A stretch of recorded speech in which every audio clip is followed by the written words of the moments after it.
Toastmaster, Dayyan.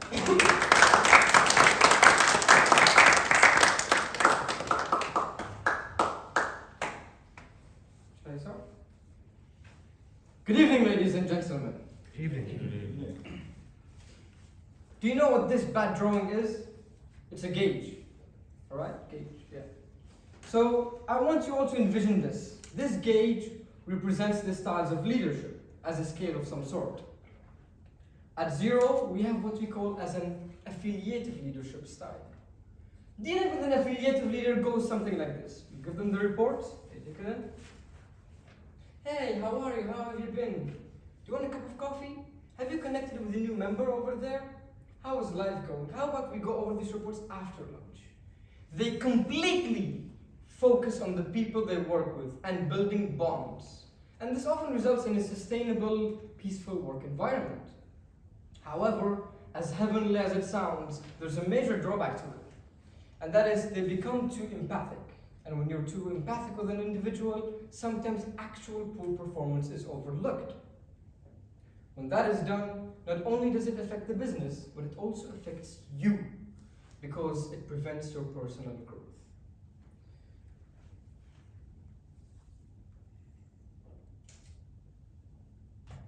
So, remember that gauge, right? We went from 0, right? We're gonna go all the way to 100 really quick, because we're gonna be talking about an authoritative leadership style. So what is an authoritative leadership style? Well, let's just say in their presence, it is what one would say, pen drop silence. That's a pencil, by the way. Anyways, why is that? It is because in their presence, there's a sense of intimidation due to their highest standards. It is because in their presence, there's a sense of reflection as they reflect their knowledge amongst you. There's a defined purpose and a refined pathway. And the pathway is made of a pavement raw from logic, reasoning, and a flavor of their personal experience, you may say. They ensure your personal growth, but sometimes they lack empathy. And when that happens, it greatly setbacks motivation. Now, let's tone it down a bit, all the way to 50, and that's the sweet spot where we call it coaching. A coaching leadership style, how does it be? Well, let's just by a raise of hands say, how many of you all have had an unforgettable teacher or a mentor that you will always credit some of your success to? All of you. See? Do you know why? It is because they excel at coaching. The coaching style requires the ability to find the seeds of skills within an individual and water them through patience. When you deal with a coaching leadership style, they don't set the path of guaranteed success for you, but they build the path with you. They are not empathetic, but they emphasize on what can be improvised. And as ideal as that sounds, it is not so ideal for the real business world where mandatory results are a must and immediate. So with that general idea of the gauge, you may wonder, where do I lie? To be quite frank, it's quite early for me to say so. I'm on my first year of university student, and I myself am being led by multiple leaders.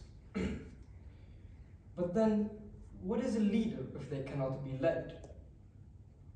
If you're still wondering, by the way, what is my leadership style? Well, based on Toastmasters form, I got a 20 in authoritative leadership style, which is 100, and then I got also a 20 in affiliative leadership style, which is the 0. It's quite ironic and highly contrasting.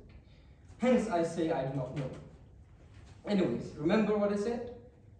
A leader is not a leader if they cannot be led, because regardless of where all of you lie on this scale, it does not matter.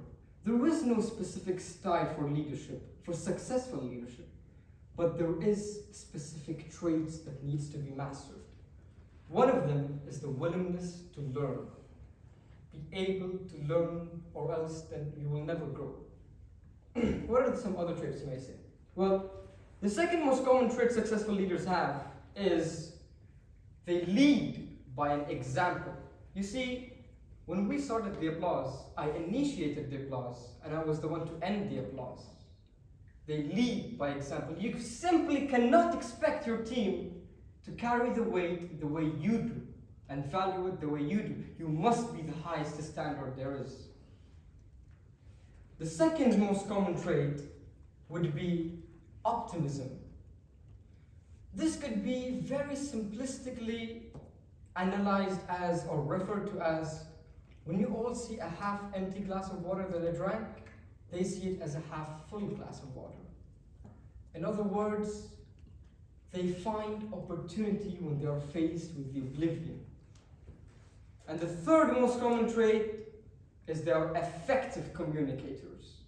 What do we mean? Well, that is the purpose of Toastmasters. You see, the two speakers before me and the speakers after me, and I myself, that is the skill we're trying to polish. The ability to deliver the idea in such an engaging yet compelling manner, but being effective. That is the purpose. Thank you, ladies.